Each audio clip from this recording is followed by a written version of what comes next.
कैसे हैं प्यारे प्यारे दोस्तों। उम्मीद करता हूँ आप सब लोग अच्छे होंगे। मैं हूँ साजिद और आप देख रहे हैं हमारा YouTube channel study with Sajid. आज मैं आप लोगों के लिए लेकर आया हूँ एक बहुत ही इम्पोर्टेंट टॉपिक, जहाँ से बहुत सारे सवाल आपको देखने को मिलते हैं। चाहे आप किसी भी गवर्नमेंट एग्ज़ाम की तैयारी कर रहे होंगे, वहाँ पे आपको उससे जुड़े हुए टॉपिक के सवाल देखने को ज़रूर मिलते हैं। तो आज का हमारा टॉपिक है अक्षांश और देशांतर, लैटिट्यूड एंड लॉन्गिट्यूड। आज हम इसी के बारे में जानने की कोशिश करेंगे कि क्या होता है ये। दोस्तों, आज का जो समय है, वर्तमान समय की अगर हम बात करें तो हम सबके पास मोबाइल है, किसी के पास एंड्रॉयड है, किसी के पास आईफोन है। तो हर किसी में लोकेशन होता है। जीपीएस का ज़माना है। तो जब हम लोकेशन या जीपीएस के माध्यम से किसी जगह को या स्थान को या किसी व्यक्ति के पास ट्रेस करके उसके पास पहुंचते हैं, तो वो जो लोकेशन हम जब ट्रेस करते हैं तो उसके पीछे जो लैटिट्यूड और लॉन्गिट्यूड होता है वही जिम्मेदार होता है। उसी के माध्यम से हम किसी के पास पहुंच जाते हैं। किसी स्थान विशेष पे पहुंचना होता है तब भी हम इसी का सहारा लेते हैं।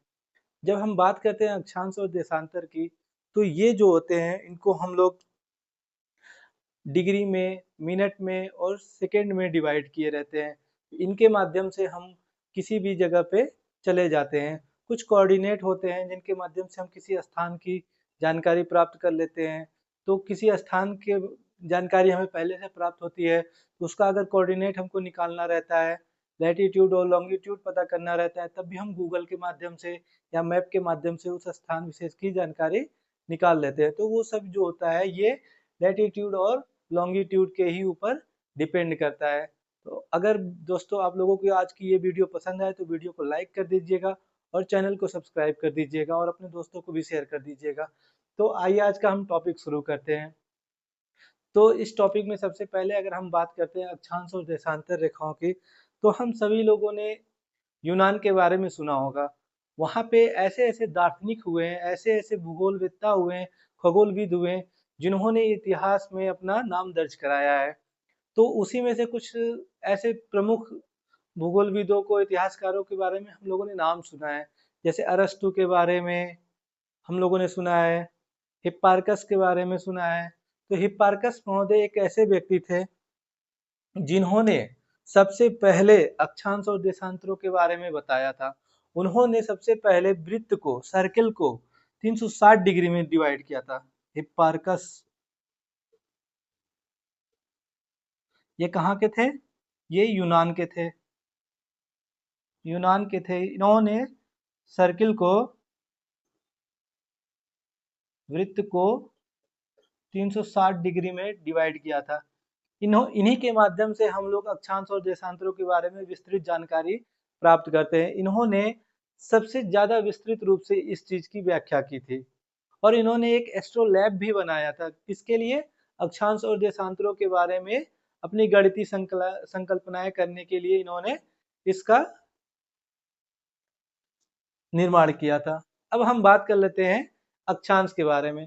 अक्षांश रेखाएं क्या होती हैं? अक्षांश रेखाएं वे रेखाएं होती हैं जो ग्लोब पर खींची गई रेखाएं होती हैं। और ये कैसी रेखाएं होती हैं? ये काल्पनिक रेखाएं होती हैं। अक्षांश की हम बात करते हैं तो कैसी रेखाएं होती हैं? ये काल्पनिक सबसे बड़ी अक्षांश रेखा, अब हम ग्लोब पर देखते हैं तो सबसे बड़ी अक्षांश रेखा कौन सी होती है?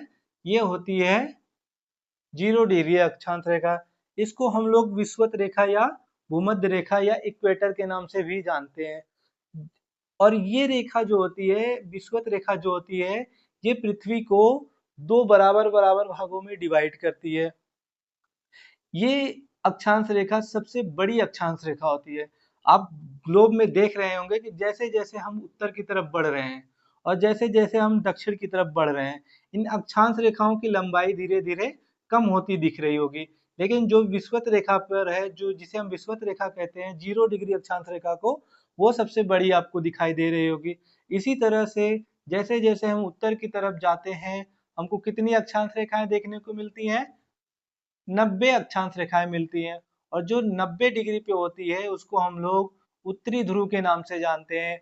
और जो दक्षिण में 90 डिग्री होता है उसको हम लोग 90 डिग्री दक्षिणी ध्रुव के नाम से जानते हैं। इस तरह से कितनी अक्षांश रेखाएं हो जाती हैं? 0 से लेके 90 तक उत्तर में और 0 से लेके दक्षिण 90 तक दक्षिण में। तो कुल अक्षांश रेखाएं कितनी है? कुल अक्षांश 90 प्लस 90 प्लस 1 181। ये कितनी टोटल है? 181 अक्षांश रेखाएं हमको देखने को मिलती है। 90 डिग्री को हम एक बिंदु के रूप में मान लेते हैं तो कितनी अक्षांश रेखाएं हैं? तब अक्षांश रेखाओं की बात करते हैं तो कितनी हो जाएंगी? 89 ऊपर हो जाएंगी, 89 नीचे हो जाएंगी। तो 89 प्लस 89 प्लस 0 डिग्री को भी हम एक अक्षांश रेखा मानते हैं तो कितनी हो जा रही है? 179। ये दो सवाल आपको देखने को मिलेंगे। अब बात करते हैं अक्षांश रेखाओं की। तो ये कैसी रेखाएं हैं? ये समानांतर रेखाएं हैं। आप देख रहे होंगे ये एक दूसरे के समानांतर खींची गई हैं और इनके बीच की एक निश्चित दूरी होती है। तो जैसे जैसे समानांतर रेखाएं ऊपर की तरफ जाती हैं ये छोटी होती चली जा रही हैं और इनके बीच की अगर हम दूरी की बात करते हैं तो दो अक्षांश रेखाओं के बीच की दूरी, दो अक्षांश रेखाओं के बीच की दूरी कितनी है? 111 किलोमीटर। अब ये देख रहे होंगे आप, ये जो है 23.5 डिग्री अक्षांश रेखा है जो कि 0 डिग्री अक्षांश रेखा के उत्तर में है और इस रेखा को हम लोग कर्क रेखा के नाम से जानते हैं। और ये जो है 66.5 डिग्री अक्षांश रेखा है जिसको हम लोग आर्कटिक वृत्त के नाम से या और 90 डिग्री जो है इसको हम लोग उत्तरी ध्रुव के नाम से जानते हैं। अब बात करते हैं दक्षिण की रेखाओं के बारे में। तो दक्षिण में जब 23.5 डिग्री की हम बात करते हैं, 23.5 डिग्री दक्षिणी अक्षांश की, तो उसको हम लोग मकर रेखा के नाम से जानते हैं और ये जो होती है ये 3 महाद्वीपों से होके गुजरती है। और 66.5 डिग्री दक्षिणी अक्षांश रेखा की बात करते हैं तो इसको हम लोग अंटार्कटिक वृत्त या उपध्रुवी वृत्त के नाम से, दक्षिणी उपध्रुवी वृत्त के नाम से जानते हैं। और 90 डिग्री दक्षिण की जो रेखा है इसको हम लोग दक्षिणी ध्रुव के नाम से जानते हैं। ये कुछ प्रमुख अक्षांश रेखाएं हैं। अब इसके बाद बात करते हैं देशांतर रेखाओं की। तो जो जब हम ग्लोब पर इस तरह से रेखाएं देखते हैं तो उसको हम लोग क्या कहते हैं? देशांतर रेखा कहते हैं। और देशांतर रेखाओं की विशेषता ये है कि जब भी हम देशांतर रेखा की बात करेंगे तो ये जो होती है एक सर्किल का निर्माण करती है और ये पृथ्वी को प्रत्येक देशांतर रेखा पृथ्वी को 2 बराबर भागों में डिवाइड करती है, जैसा कि आप देख रहे होंगे। और इस तरह से जब हम बात करते हैं अक्षांश रेखाओं की तो ये क्या होती हैं? ये समानांतर होती हैं। लेकिन देशांतर रेखाएं जो होती हैं ये समानांतर नहीं होती हैं। इसको हम लोग उत्तर और दक्षिण में खींचते हैं और इसको हम लोग पूरब और पश्चिम में खींचते हैं। तो इस तरह से हम देख रहे हैं कि जो 0 डिग्री अक्षांश रेखा है इसके पूरब में जब हम जाते हैं तो इसको हम लोग पूर्वी देशांतर कहते हैं,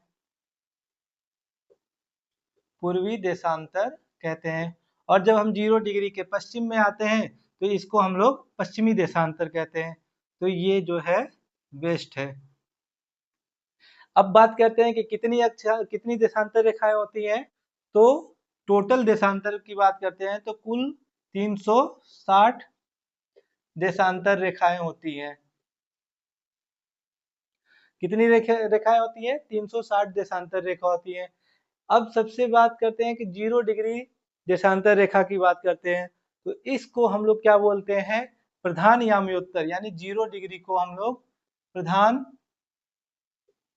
याम्योत्तर रेखा या फिर Greenwich mean time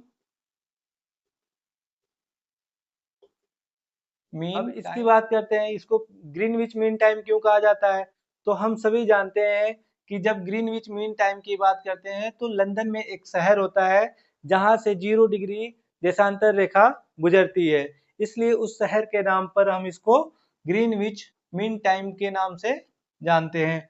Greenwich mean time की बात करते हैं तो ये जो ग्रीनविच मीन टाइम है ये कुछ प्रमुख देशों से होके गुजरती है, जिसमें आपको ये इंग्लैंड से देखने को मिलेगी, इंग्लैंड, फ्रांस, स्पेन और फिर ये अटलांटिक महासागर में गिनी की खाड़ी से होते हुए ये दक्षिणी ध्रुव तक पहुंचती है।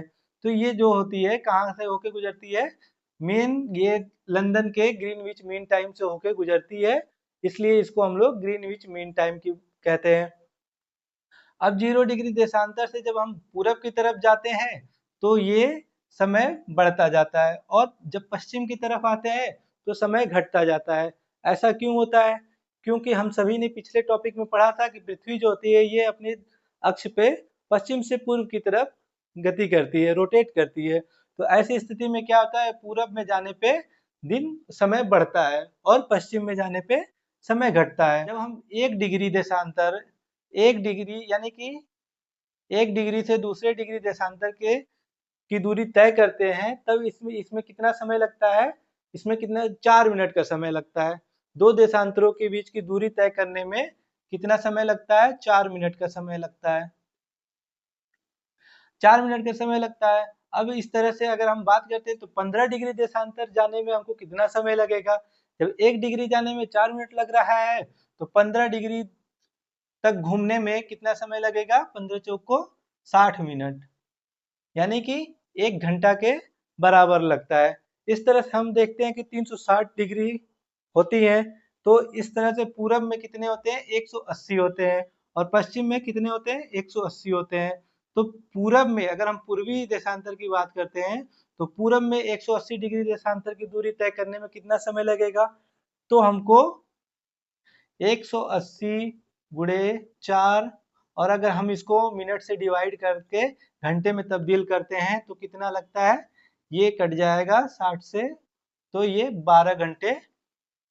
यानी कि अगर कोई व्यक्ति 0 डिग्री देशांतर पे है और वो कोई व्यक्ति 180 डिग्री देशांतर पे है, तो इन दोनों के बीच की दूरी कितनी रहे? अगर हम घंटे में इसको डिवाइड करेंगे तो यहाँ पे 12 बज रहे होंगे रात के, तो यहाँ दोपहर के, अगले दिन के दोपहर के 12 बज रहे होंगे। तो ये आगे बढ़ने का समय है। अब ये समय अगर 180 डिग्री यहाँ पे 12 घंटे लग रहे हैं तो 180 डिग्री यहाँ पे भी 12 घंटे लगेंगे। तो यहाँ पे जब दोपहर के 12 बज रहे होंगे तो यहाँ पे भी 12 बज रहे होंगे, और यहाँ पे भी 12 बज रहे होंगे। बस डिफरेंस क्या है कि यहाँ पे 12 AM होगा और यहाँ अगले दिन 12 PM होगा, और यहाँ पे क्या होगा? यहाँ पे भी 12 PM होगा, लेकिन ये पिछला डेट होगा। यानी कि यहाँ पे अगर सोमवार होगा तो यहाँ पे क्या होगा? संडे होगा। तो इस तरह से हमको कितना डिफरेंस देखने को मिल रहा है? 180 डिग्री देशांतर के बीच में, 180 डिग्री पूरब से 180 डिग्री पश्चिम में हम अगर डिफरेंस देखें तो हमको 24 घंटे का डिफरेंस देखने को मिल रहा है। कितना डिफरेंस मिल रहा है? 24 घंटे का। तो इस तरह से क्या होता है कि जब हम 180 डिग्री देशांतर रेखा को पार करते हैं तो हम या तो एक दिन आगे चले जाते हैं या फिर एक दिन पीछे चले जाते हैं। कोई भी देशांतर रेखा जो विषुवत रेखा के पास में है, यहाँ पे इनके बीच की जो दूरी देखने को मिल रही है ये ज्यादा देखने को मिल रही है, और जैसे जैसे हम उत्तर की तरफ और दक्षिण की तरफ जा रहे हैं इनके बीच की दूरी देख रहे हैं आप, कम होती जा रही है। तो सवाल आता है कि सबसे ज्यादा दो देशांतरों के बीच में सबसे ज्यादा दूरी कहाँ देखने को मिलती है? तो विषुवत रेखा पे देखने को मिलती है। दो देशांतरों के बीच दूरी, और वो दूरी कितनी है? 111.32 किलोमीटर। और जैसे जैसे हम लोग उत्तर या दक्षिण में जाते हैं देशांतरों के बीच की दूरी कम होने लगती है। ये जो समय आप देख रहे हैं, दो अक्षांश रेखाएं देख रहे हैं, और अब ऐसे अगर हम लोग लाइन खींच दें समानांतर तो ये क्या होती है? देशांतर रेखाएं और अक्षांश रेखाओं का एक ग्रिड बन जाता है। तो दो देशांतर रेखाओं और दो अक्षांश रेखाओं के बीच का जो स्थान होता है उसको हम लोग ग्रिड के नाम से जानते हैं। तो इसको क्या बोलते हैं? ग्रिड बोलते हैं। इसको हम लोग ग्रिड बोलते हैं। और जो दो देशांतर रेखाओं के बीच की जो ये जगह देखने को मिल रही है, दूरी देखने को मिल रही है, इसको हम लोग गोर बोलते हैं। आप लोगों ने इंडिया का मैप देखा होगा, तो जब हम इंडिया का मैप की बात करते हैं तो ये जैसे मान लीजिए कि ये जो है इंडिया है, तो मैप आप लोग बना लीजिएगा, बस ये आपको बताने के लिए बना रहा हूँ।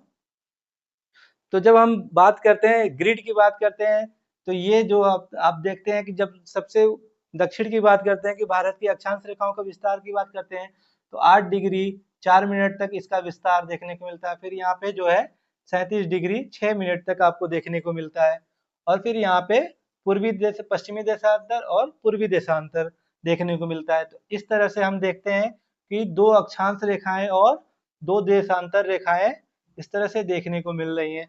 तो ये क्या बना रही हैं? एक ग्रिड बना रही हैं। जब हम किसी स्थान के लोकेशन को ट्रेस करते हैं तो इसी ग्रिड के माध्यम से ट्रेस करते हैं। जैसे आपको दिल्ली का अगर मतलब कोऑर्डिनेट दे दिया जाए तो आप जब उसको ट्रेस करेंगे तो इसी तरह से आपको ग्रिड देखने को मिलेगा। तो वो एक लोकेशन को ट्रेस करता है। तो इस वाले क्षेत्र को हम लोग क्या बोलते हैं? ग्रिड बोलते हैं। और जब हम सिर्फ दो देशांतर रेखाओं के बीच की बात करते हैं तो इसको क्या बोलते हैं? गोर बोलते हैं। करता हूँ दोस्तों आप लोगों को ये वीडियो समझ में आ गया होगा। अब हम लोग कल नेक्स्ट टॉपिक में इन अक्षांश रेखाओं की बात करेंगे कि ये किन किन महाद्वीपों से होकर गुजरती हैं, कौन कौन से देश से ये होकर गुजरती हैं, और इनके बारे में पूरी डिटेल में जानने की कोशिश करेंगे। क्योंकि आज का वीडियो लंबा हो जाएगा इसलिए आज इसी यहीं पे इसको विराम देते हैं। मिलते हैं नेक्स्ट वीडियो में। और आप लोग हमारे टेलीग्राम चैनल से भी जुड़ जाइए। वहाँ पर आप लोगों को डेली पीवाईक्यू और सारे एग्जाम से जुड़े हुए डेली न्यूज़ प्रोवाइड कराए जाते हैं। तो आप लोग हमें फॉलो करना ना भूलें। Thank you.